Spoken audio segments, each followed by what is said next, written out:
Добро вечер. Ново телевизиско интервју на К1 телевизија. Овој пат мој гостин е Владимир Пешевски. Ке поразговараме за што друго ако не за она што економски досега го постигна ВМРО ДПМН, но и она што ВМРО ДПМН како дел од неголемата коалиција во Република Македонија, коалицијата за подобра Македонија, го ветува на граѓаните во овој предизборен период. Добро дојдовте. Добро најдов.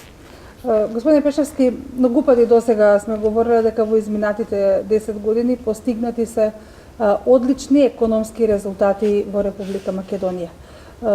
Следејќи ги вашите настапи во овој изборен период, велите дека тој тренд на раст на економијата ќе продолжи и понатаму. Да, така е. Значи, констатацијата дека економските резултати од работењето на ВМРО ДПМН се добри, односно одлични, не е само на владачката партија, туку и на голем број на меѓународни финансиски институции кои што се бават со компаративна анализа на други држави. Но еве за гледачите да дадеме и неколку подсетувања, можеби не е лошо.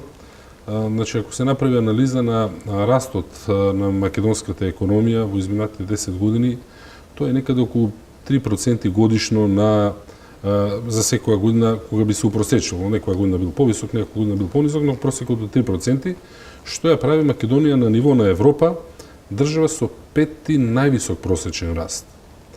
Тоа значи дека се приближуваме кон стандардите на Европската унија и се приближуваме со забрзано темпо. Бидејќи секој од политиката е избор помеѓу опциите што стојат на располагање, ќе дадам и една друга информација, значи за периодот на нашиот главен политички опонент СДСМ, кој што ја раководеше владата во претходните 4 години, од 2002 до 2006 година. Во тие години економскиот раст бил сличен со оној на ВМРО, но тогаш цела Европа имала многу повисоки стапки на раст и ако се рангира, Македонија тогаш би се нашла на 18-то место. Бидејќи на ВМРО ДПМН за жал му падна периодот да раководи кога беше многу потешко. Ние поминавме низ две економски кризи, едната светска економска криза, втората должничка криза во Европа, поминавме низ мигрантска криза, поминуваме низ политичка криза сега овие години, значи која што во голема мера е на некој начин предизвикана и од надворешни елементи. Значи фактори кои што не биле во контрола на ВМРО ДПМН сепак придонеле да растот биде помал отколку што е реалниот капацитет на оваа политичка гарнитура да испорача економски резултати. И затоа споредбата треба да се прави помеѓу 5-то место како просечен раст на Македонија во Европа и 18-то место на Социјалдемократскиот сојуз. Но главниот таргет наш и во минатиот период и сега беше да се намали невработеноста. Сепак како резултат на транзицијата, како резултат на лошите економски политики години наназад, во Македонија бројот на невработени се искачи некаде во 2005 на рекордните 38,7%. Тогаш бевме светски рекордери по невработеност. И затоа и голем дел од политиките што ги насочивме беа во таа насока. Дали говориме за странски инвестиции, дали говориме за капитални инвестиции, дали говориме за инфраструктура, дали мерки за заштита на работнички права, бидејќи тука спаѓа и делот да ги на еден начин натерате работодавачите да ги регистрираат вработените. Сето тоа заедно гледано, заедно со мерките за подобрување на бизнис климата придонесува да се создаде атмосфера каде што и домашните и странските компании отвараат нови работни места. И тоа е нашето најсилно постигнување, 160.000 нови работни места. Инаку, некој ќе праша, добро, каде се формирани, каде се реализирани овие работни места? Ќе дадам уште еден податок. 160.000 е бројката на регистрирани вработени според методологијата на Завод за статистика. Но во овој период, бидејќи еден дел од луѓето се пензионирали или излегле од пазарот на труд, други се приклучиле, реално со работа започнале многу повеќе лица и цифрата е 232.000. Значи од 2006 навака луѓе прв пат што стапиле на работа се 232.000 лица. Од тие млади луѓе по 29 години се 169.000. Значи тоа е одговорот на тоа што правил ВМРО ДПМН да ги задржи младите од иселување во Република Македонија, но фокусот, кажувам, беше на севкупно таргетирање на невработеноста. И сега, овие резултати, економски раст и намалување на невработеноста, што сме ги испорачале, значи сме покажале дека знаеме како се прават овие работи, се една база за нашите ветувања во новата изборна програма.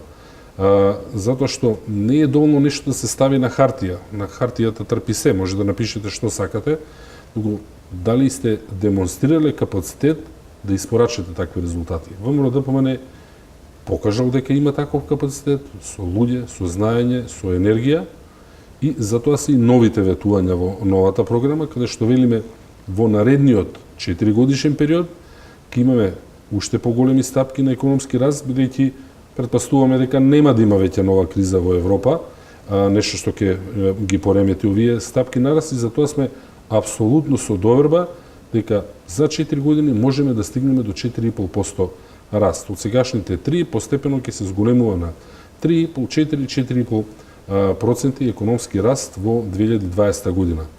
Јас лично мислам дека ќе биде тој поголем, бидејќи имаме години 2006, 2007, 2008, кај што стапките на раст беа над ова. Имавме стапки од 5,5, од 6,5% раст, но повторно одиме конзервативно. 4,5% е конзервативно и тоа сме сигурни дека ќе го испорачаме. Во однос на новите вработувања, новие 70.000, имаме, повторно ќе кажам, историјат на испорачување на резултати. Најголем дел од работните места се создадени во приватниот сектор, преку 90%, и со сите политики од изминатиот период, подобрување на бизнис климата, возможување на домашните компании да инвестираат, проекти како што е Македонија вработува, Македонија вработува 2, оперативни мерки на Агенцијата за вработување, нови инвестиции што ќе доаѓаат, мислиме дека и 70.000 е конзервативна бројка, но тоа е како ветување што сме спремни цврсто да застанеме дека ќе го испорачаме. И ќе се намали невработеност, очекуваме некаде помеѓу 17 и 18%, бидејќи и зависи како ќе се движат демографските податоци, затоа сме вака во тој ранг. Од 17 до 18% би требало да биде постигнувањето на крајот од овој 4 годишен период. Следејќи ги вашите изборни настапи, кога велам вашите, мислам на ВМРО ДПМН и коалиционите партнери, еден од проектите кој што чинам дека меѓу луѓето засега има најголем интерес е рурални развојни зони, проектот. Нешто слично како на ТИРС зоните. Па навидоме слично, има многу елементи што се слични, но целите не беа сосема различни.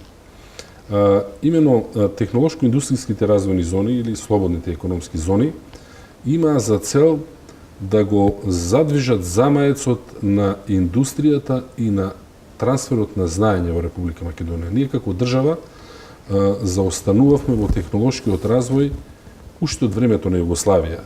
Највисоките и најсофистицираните технолошки компании не беа базирани во Југославија, соодветно на тој и кадрите што ги имавме не беа најсофистицирани овдека.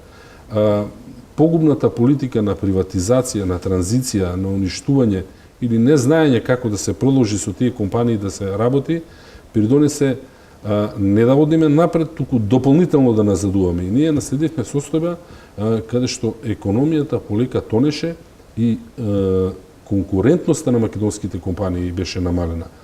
Затоа беше проектот на слободни економски зони да се доведат надворешни компании кои што не само што ќе донесат капитал и што ќе отворат нови работни места, туку ќе донесат нови технологии и нови начини на управување со тие компании.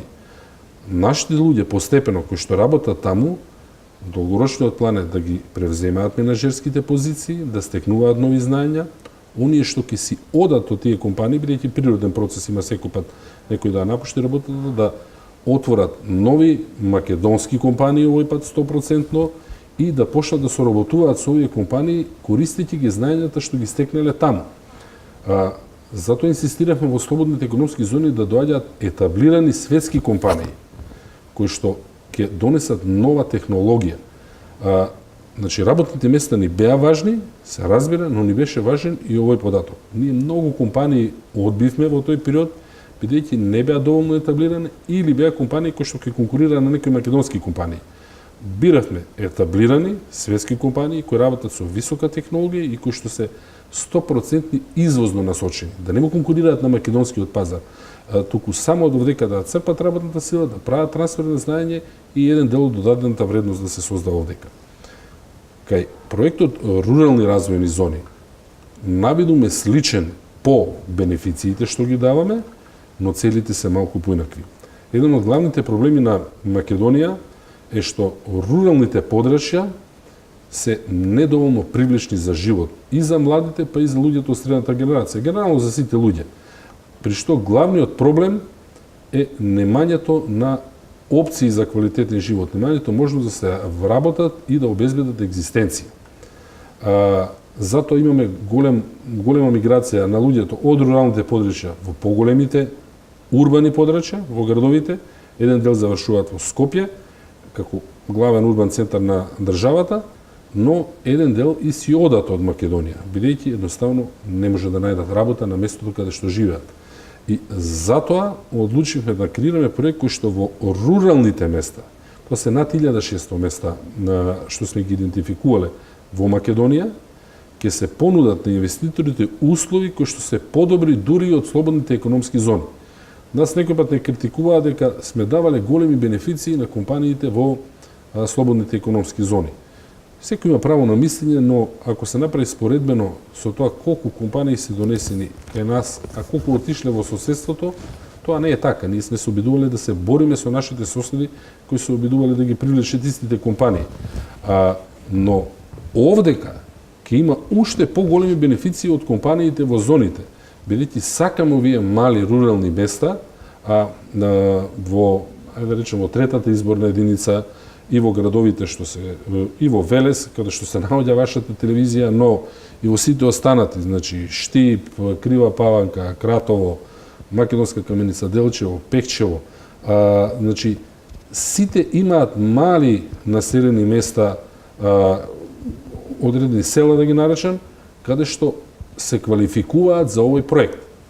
Таму секој инвеститор што ќе отвори погон, некаков индустријски, откупен дистрибутивен центар, некаде во планинските подрачја хотел кај што ќе направи или нешто слично, ќе ги добие истите ослободувања што постојат во слободните економски зони, но уште повеќе. За секое ново отворено работно место, ако е човекот што го вработуваат пријавен во агенција за вработување како невработен прв пат, ќе добија 2000 евра грант од државата, за секој што бил стечаец, бидејќи тоа е погодена група, ќе добија грант од 4000 евра. Ќе добија до 500.000 евра учество во инвестицијата како грант од државата, но да не надминува 10% од висината на инвестицијата.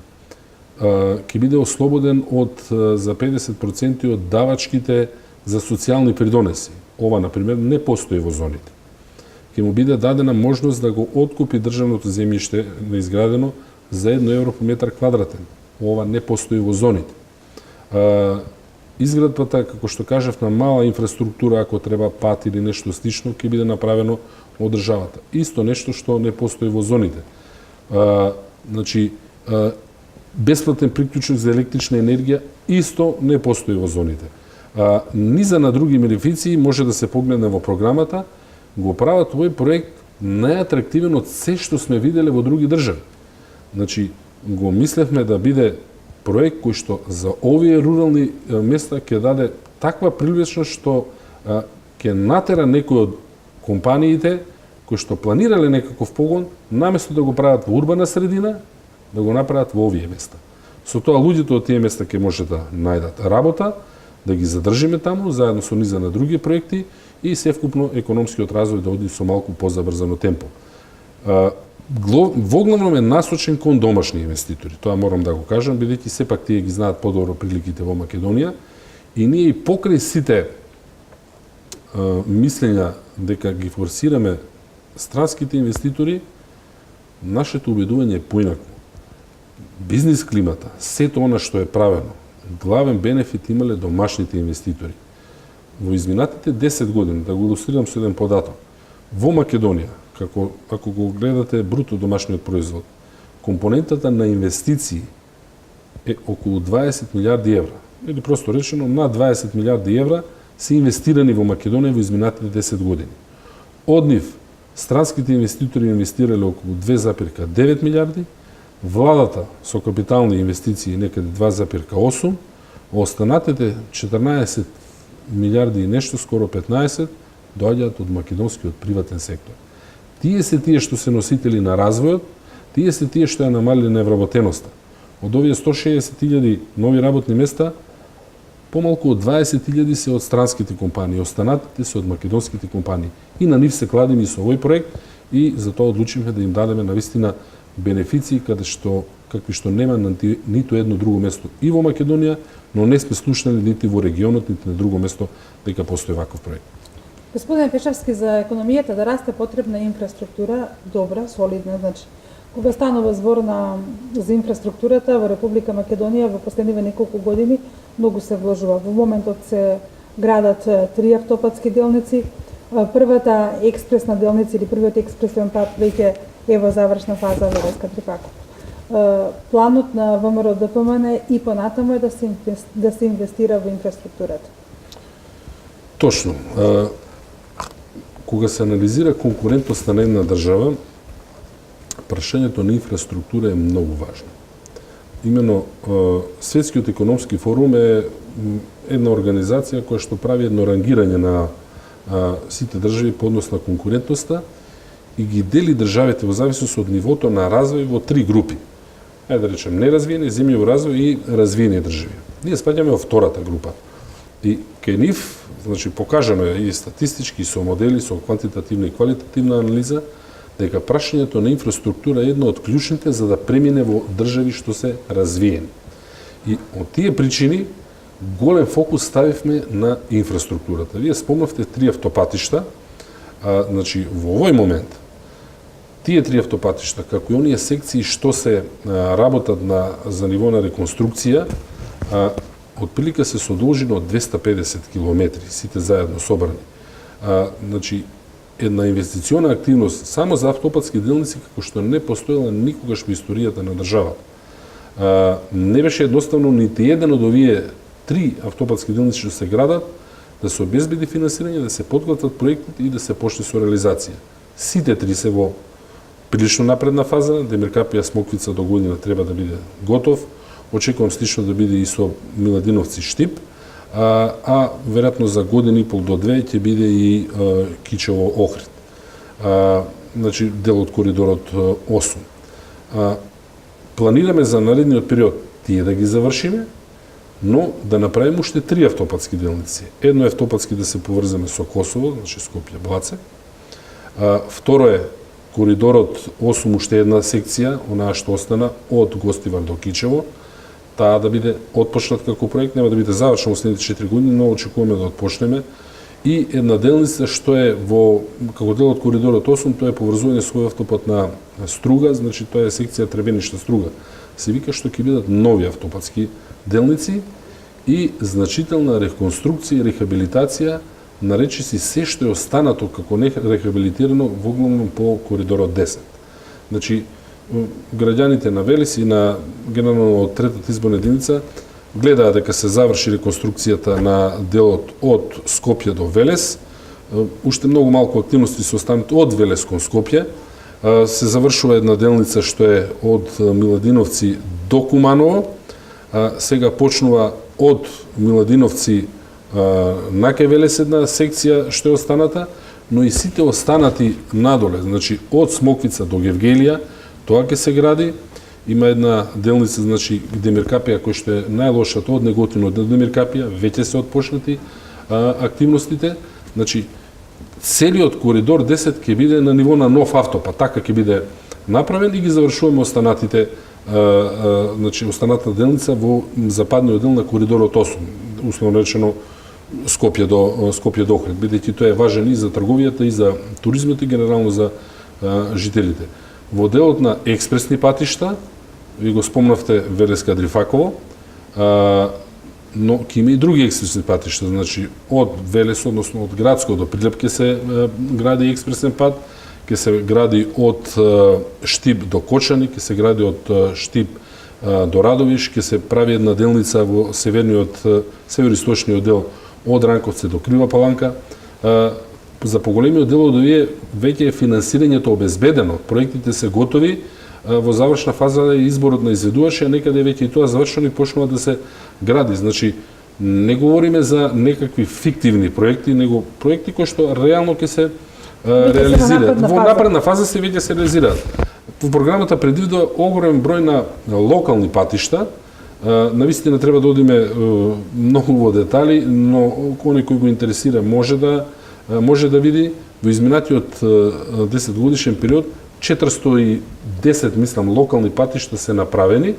Ние планираме слична должина, тие се околу 720 км должина, слична должина планираме и во наредните 4 години. Значи, она што е од изминатите 10 години, само како локални патишта, слична должина за следните 4 години планираме, затоа што веќе системот е научен да реализира вакви проекти. И јавното претпријатие за државни патишта, Министерството за транспорт, Министерството за финансии, самата влада, економскиот тим што работи на тоа, условно, мојот кабинет исто така, знаеме веќе како тоа го правиме тоа многу брзо и многу ефикасно и затоа брзината на реализација на проектите се забрзува, што е од интерес на граѓаните. Но многу има во инфраструктурата што е направено, конечно го почнавме процесот на гасификација. Еден крак е предвидено да дојде и до Велес, околу 10 км тој ќе биде завршен во следниот период. Во делот на водоводни и канализациони системи инвестирани се многу средства низ помалите населени места. Порано беше мислена именка да во некое село има водовод и канализација. Сега, поголем дел од селата веќе го имаат решено или се во фаза на решавање на тој проблем, воглавно со помош од централната власт. Ние имаме програма за грантови кои што ги даваме на општините, дели општините се реализираат од сопствени средства и ова повторно многу такви проекти се предвидени во програмата. Имаме во делот на железничкиот сообраќај исто значителни инвестиции, поприлично е рехабилитиран коридорот 10, од еден дел и од Веришене го користат за патување кон Скопје, набавени се нови локомотиви, нови возови, нови вагони. Ќе продолжиме да го градиме коридорот 8 кон Бугарија, значи се прави сега првата секција од Куманово до местото наречено Белјаковци, тоа е некаде на, да речем, 30-40% од растојанието до Крива Паланка. Втората секција и третата од Белјаковци до Крива Паланка е исто предвидена и финансирање обезбедено за следниот период и останува на последното од Крива Паланка до граница, која што е најскапа, исто така очекуваме да го затвориме финансирањето во 4 годишен период. Значи, во делот на железници ќе имаме значително инвестирање. Едноставно, се она што значи инфраструктура и подигање на 1 до 2 нивоа над ова што е сега, е предвидено во програмата и сме го започнале во изминатиот период. Тоа полно пати не е видливо со голо око, освен патиштата, например, но многу значи за економскиот развој, бидејќи го зголемува и потенцијалот за трговија, многу полесно се патува, да смалува трошоците, бидејќи ако има добар пат, помали се трошоците и за возила, побрзо се патува, дава можности за развој на туризмот, дава можности за нови инвестиции. Ако имате пат, вода, струја, одвод, не е важно каде е во Македонија локацијата, таа станува самата по себе атрактивна, бидејќи само е потребно да има доволно луѓе околу за да ги вработите доколку сакате некоја инвестиција да направиме. Така да се обидуваме да го зголемиме потенцијалот за инвестиции на цела територија и тука инфраструктурата важна во самата програма. Господине Пешевски, за владата во која што сте и вие дел, нели, досегашна се вели дека била земјоделска.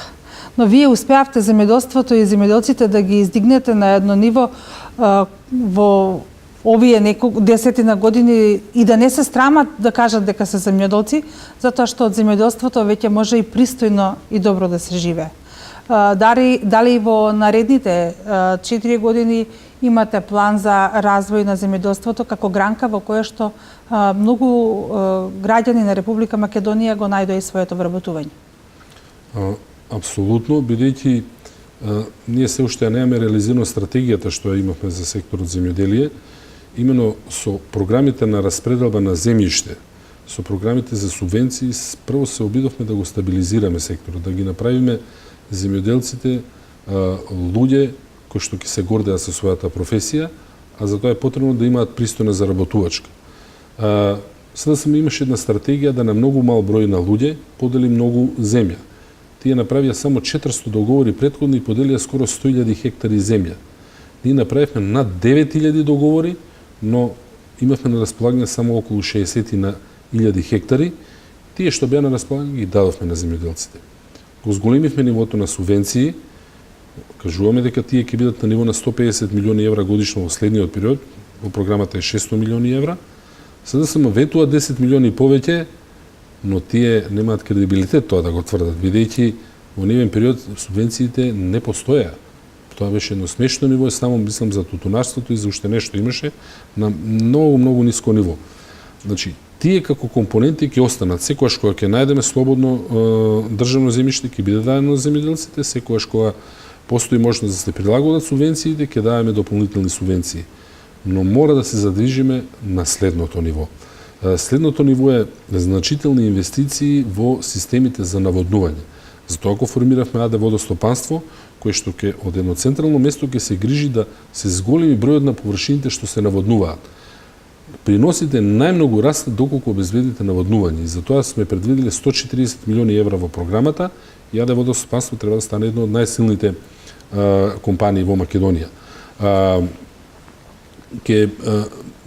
Втор важен сегмент е пласманот на производите. Некои сектори успеавме да ги стабилизираме, како секторот со тутунарството, каде што со меѓусебни договори веќе нема никакви проблеми, нити со откупот, нити со примање на субвенциите, но ке останатите повремено се јавуваат некакви слабости на пазарот, каде што кога има хиперпродукција, цените паѓаат ниско и тука прекупците го земаат главниот профит. Затоа на потегот од Неготино до Демир Капија ќе биде најдена локација за изградба на еден голем земјоделски пазар, агромаркет, каде што на едно место, навистина тој ќе биде голем, ќе биде како еден вид на берза за земјоделски производи. Земјоделците од поголемиот дел од државата ќе може да ги носат на едно место, таму производите ќе се сортираат, ќе се калибрираат, ќе се пакуваат и ќе бидат нудени за продажба на голем број на трговци кои што ќе ги донесеме на тоа место. Да не зависи од 1-20, туку да има 50-60 кои што ќе се надпреруваат да го купат земјоделскиот производ, доколку цената дента не е добра, земјоделецот ќе има уште една можност да го складира во големи хладњачи што ќе бидат сместени на истата локација. Така што секторот земјоделие преку решавање на проблемот на откупот, решавање на проблемот на наводнувањето, иако тоа е долгорочен, ќе треба многу години за наводнување да се опфатат повеќе површини, сакаме да го несеме на следно ниво. Даваме субвенции и за тоа и за системот капка по капка, овој пат до 80% од висината на проектот, бидејќи е важно, како што кажав, наводнувањето и ефикасното користење на водата. Имаме еден проект за оние што сакаат да се бават со земјоделие, ако се преселат од условно од урбана, од градска средина во селска средина, многу бенефиции, вклучително при помош при купување на куќа или изградба на куќа, определено земјоделско земјиште, трошоците за живење ќе бидат покривани еден период од 18 месеци, со цел да оние кои што сакаат да се бават со земјоделие да можат тоа да го прават на еден достоинствен начин. Постоечките програми за помош за набавка на земјоделска механизација 50-50 исто така продолжуваат да важат и има еден низа на системски мерки, пример една би ја спомнал, секој земјоделец ќе има како матичен лекар еден матичен советник кој што ќе му помага во делот на самото производство со совети, со експертско мислење, што, како и кога треба да се употребуваат агротехнички мерки, со цел да се дојде до поголеми приноси. Значи, сите елементи што влијаат ги имаме офатено во програмата и мислиме дека во овој период ќе успееме да веќе го подигнеме за едно скалило погоре земјоделскиот сектор. Господине Пешевски, длабоко сме навлезени во изборната трка. Еве едно ваше мислење, како вие ја оценувате? Видете, овие избори се веројатно пресудни за еднината на Македонија. Ние имаме ситуација каде што за прв пат изборите се случуваат како одговор на политичка криза во која има сериозен надворешен елемент. Сите избори до сега биле резултат на политички договор на македонските партии. Овој пат тие се резултат на договор од политичките партии, но со силна патронажа или присуство на надворешен странски елемент. Тоа не е добро. бидејќи кога некој ќе ви се вмеша еднаш, тогаш му давате простор кога сака да дојде и да ви кажува како сака да биде политиката во државата, но прилагодена кон неговите интереси. Изборот е релативно едноставен. Имаме партија која што со сите своји предности и мани, ВМРО ДПМН, која што има историјат на реални ветувања, реално испорачани резултати и реално план што ќе се прави во идниот период. Затоа ја крстивме програмата реално. СДСМ има историјат на лоши економски перформанси, има историјат на користење на надворешни елементи за да се предизвика политичка криза со цел да се предизвикаат избори и има програма која што во многу сегменти недостасуваат реални основи. Во програмата на СДСМ ниту има ветување колку ќе биде економскиот раст, колку ќе биде невработеноста, колкава ќе биде инфлацијата, колкава ќе биде задолженоста на државата. Но има ветување дека просечната плата ќе расте. Видите, просечната плата може да расте само доколку се зголемува конкурентноста на економијата и намалувате невработеноста. Како декларација може да се стави било што, но дали има тоа реална основа? Едно, само да завршам, СДСМ излезе со ветувањата за минимална плата од 16.000 денари пред ВМРО ДПМН официјално да ја промовира програмата. Ние го видовме тоа, го знаевме. И да сакавме да бидеме политички несериозни или калкуланско расположени или популисти, како што некои не нарекуваат, ние ќе дадевме повисоко ветување. Можеме. Го имавме податокот нивен, нашата програма не беше објавена, можевме да речеме ако СДСМ ветува 16, ние ќе ветиме 18.000. Не го направивме тоа затоа што е тоа нереално. Ние мора да ја базираме политиката на реалните можности на македонската економија и на македонската држава. Значи, сакаме и тој имидж за политичарите дека се големи лажговци да се смени. Тоа со години го правиме наназад, затоа се реални ветувањата, затоа се реални остварувањето и затоа е и реално оно што може да се очекува во наредниот период.